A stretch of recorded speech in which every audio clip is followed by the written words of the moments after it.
You raped me, don't talk to me. He just laughed at me.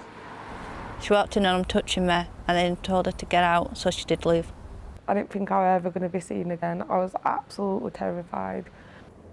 Girls were groomed, trafficked, abused, raped, and some were passed around to be sexually assaulted again and again.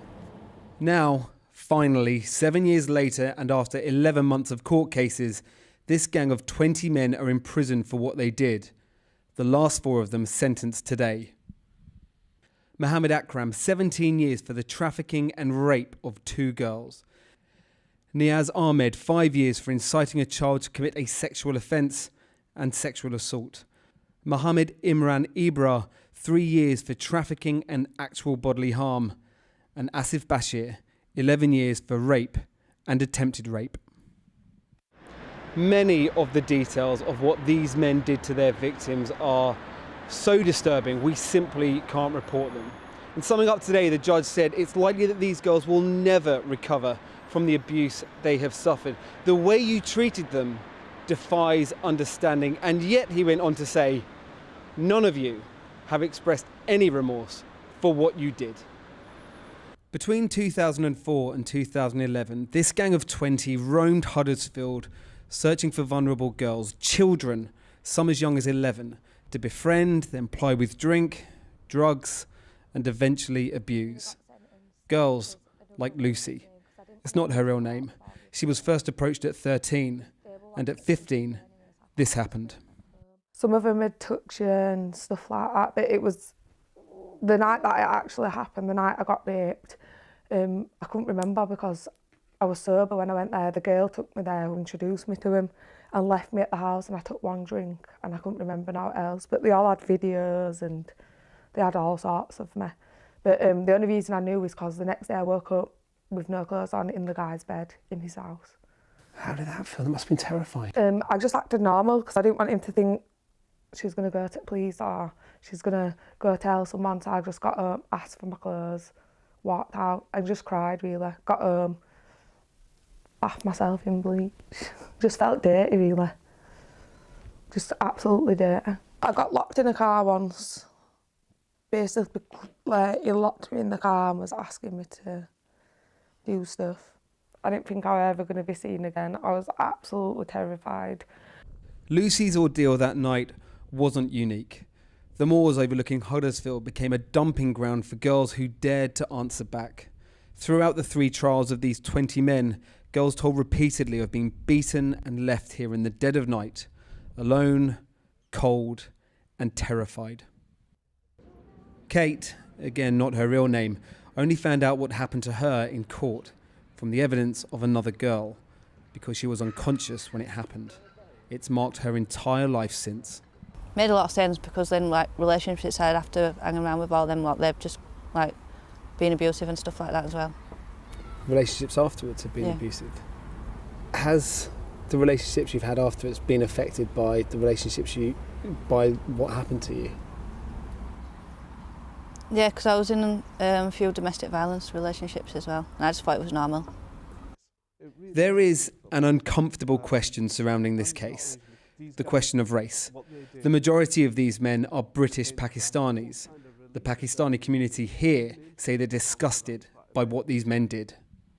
We need to look into our community with a magnifying glass. We need to scrutinise our ways. We've got to be a lot more open, frank and honest about what the problems are. We need to talk to our young people. The generations need to talk. We need to find out what's going on. But there are other bodies that need to look at the role they played too. Sometimes when I was out with them, the police would stop the cars and I'd be in them and they'd just take me home. They wouldn't question him as to why you've got a young girl in your car. They'd just take me home. How do you feel about that now? Let down really, because it could have stopped from then. Kirklees councils say they're launching an independent review of whether authorities failed the victims in this case. Maybe it will provide answers. Hopefully, it will provide some closure and a future for the girls, now women, who suffered so much in their past. That's been happening for decades. You know, this isn't something that's just popped up. We're now talking about it because of the exposures, you know, such as Rotherham and Rochdale and Telford and now Huddersfield. This isn't going to just all of a sudden go away because we're talking about it on the news, and paedophiles and child rapists aren't going to say, oh, well, actually, you know, people such as Sammy are on the TV, let's just stop raping children. It don't work like that. And Sammy, when you were being groomed, did you feel that the authorities just weren't taking you seriously enough? I was never treated as a victim. I was always treated as his girlfriend, his mistress, and somebody that was a part of his gang rather than somebody that was a victim to it. And unfortunately, a lot of us were just viewed as, you know, little slags and these lovesick teenagers that kept going back. We was always blamed, and unfortunately, that's still happening. I mean, when she says that this is still going on, you know, in large proportions, do you agree with that? It's as real now as it ever has been, and I think, as Sammy just said a moment ago, firstly, it has to be said that people like Sammy are extraordinarily brave, and it's victims and survivors that know more about this than us or any other practitioner or professional.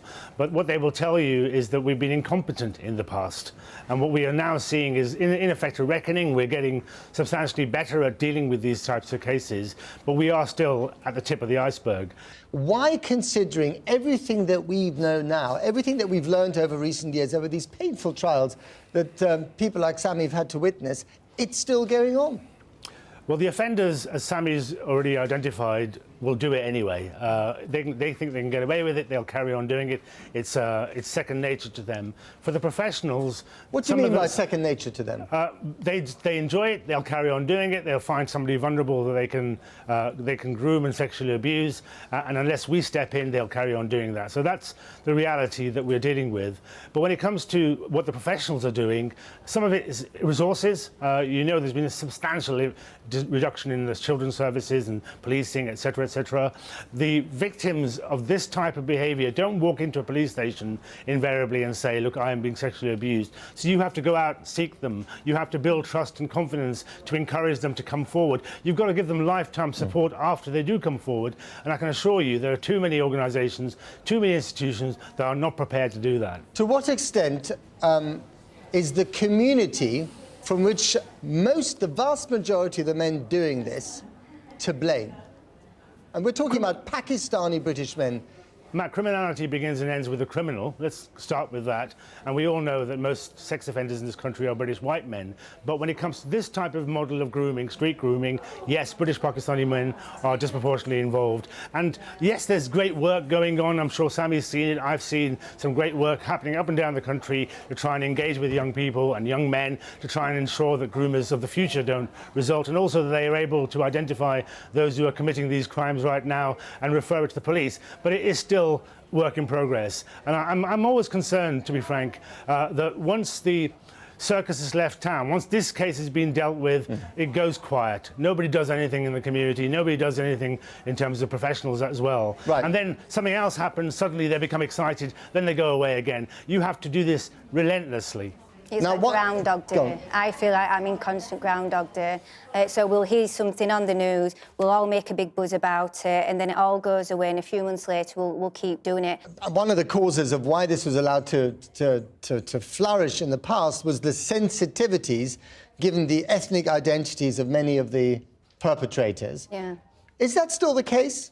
I think so. I think, and I always say, you know, we're in 2018 and we still can't say Pakistani, Muslim or child rape in the same sentence without being said, you know, we're racist, Islamophobic, or we're trying to brand an entire community. Now, I'm not trying to do any of that, and to be honest, I don't think many people are. But do you want to be clear in your language? Yeah, all races commit abuse, and we need to accept that. We need to accept that actually some Pakistani Muslims are too. So let's accept that and then actually get on with tackling the problem. We need to have an honest conversation. Yeah. And strangely, I've begun to have this conversation now with people who previously weren't having it, about why it is that men from British Pakistani community feel that they can control these girls for their own purposes. And I'm sensing that maybe begin to tackle this issue rather than just simply thinking, well, it's a race issue. It's not a race issue, it's a male issue. It's about male power and male control. And additionally, in the British Pakistani community, there are other factors around around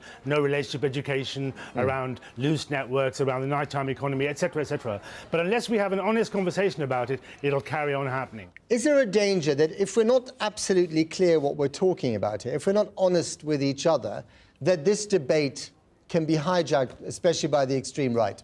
Well, it has been, hasn't it? I mean, the right, the far right have tried to exploit this. They don't care about the victims. I've seen so many occasions in some of the trials I've dealt with, they're determined for the case to be stopped in some way through a mistrial so that they will be able to say, look, there's no justice in the world, let's take the streets. So they don't have any interest in the victims. The defendant obviously wants to stop the trials as well because they get away and they get away with it. We, bigots, as you know, Matt, don't need an excuse to hate us. So why do we give them an excuse to hate us? This is an issue the communities themselves should own and should deal with.